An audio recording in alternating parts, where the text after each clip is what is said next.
आप देख रहे हैं YouTube 47 हॉरर स्टोरी और मैं हूं विपिन बाउंसर। तो चलिए बढ़ते हैं आज की एक और सच्ची, डरावनी और रूह कपा देने वाली कहानी की ओर। दोस्तों, वो एक अंधेरी और सुनसान रात थी। जितनी दूर तक नजर जा रही थी, सिर्फ घना काला अंधेरा ही अंधेरा था।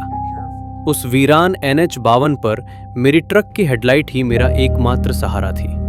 मैं और मेरा हेल्पर जावेद पुराने गाने सुनते हुए झालावाड़ के एक पावर प्लांट की तरफ मशीन डिलीवर करने जा रहे थे।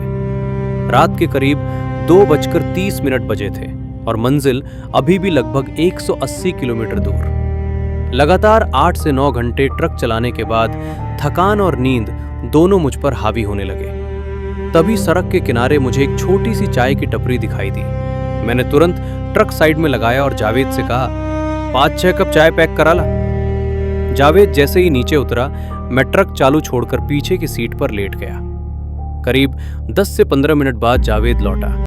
हम दोनों ने टॉर्च की हल्की रोशनी में चाय पी। दोस्तों, मैं पिछले 15 साल से ट्रक ड्राइविंग कर रहा हूँ। भारत के हर कोने की चाय पी है, लेकिन ऐसी मसालेदार और सुकून देने वाली चाय मैंने आज तक नहीं पी थी। चाय खत्म होते ही मैंने जावेद से कहा, एक बार फिर से चाय ले आ। लेकिन कुछ ही पलों में जावेद का फोन आया। उस्ताद जी, यहाँ तो टपरी ही नहीं है। मैंने हंसते हुए कहा, अरे चाय में कुछ मिला दिया क्या? लेकिन जब खुद जाकर देखा तो वहां सच में कोई टपरी नहीं थी। जहां टपरी थी वहां अब गहरी खाई थी। हम दोनों बिना एक शब्द बोले भागकर ट्रक में बैठे और सीधे पावर प्लांट पहुंच गए। सुबह एक कर्मचारी ने हमें बताया, आपका सामना अच्छे जिन्नात से हुआ था, इसलिए आपको नुकसान नहीं हुआ। समय बीतता गया, काम अच्छा चलने लगा और एक दिन मैंने अपना खुद का ट्रक खरीद लिया। लेकिन दोस्तों, कहते हैं ना, नजर लगने में देर नहीं लगती। एक दिन मंडी से लौटते वक्त हम एक अनजान रास्ते पर चले गए। शाम ढल रही थी और जंगल के बीच एक पुराना ढाबा दिखा।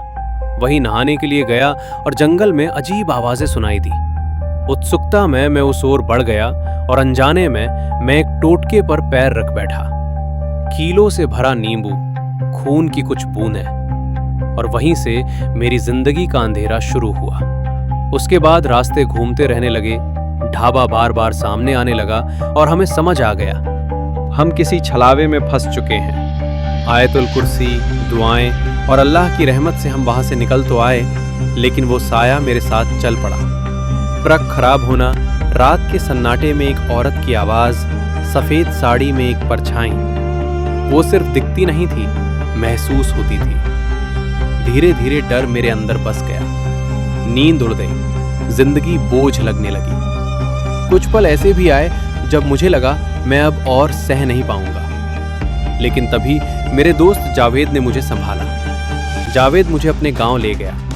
वहां एक बुजुर्ग ने मेरी हालत देखकर कहा, इसे छोड़ना होगा, वरना ये इसे खत्म कर देगी। दुआ, दम और सही तरीके से उस चीज को वापस पहुंचाया गया जहां से ये शुरू हुई थी। इस बार जब उस औरत ने मेरा नाम पुकारा, मैंने पीछे मुड़कर नहीं देखा।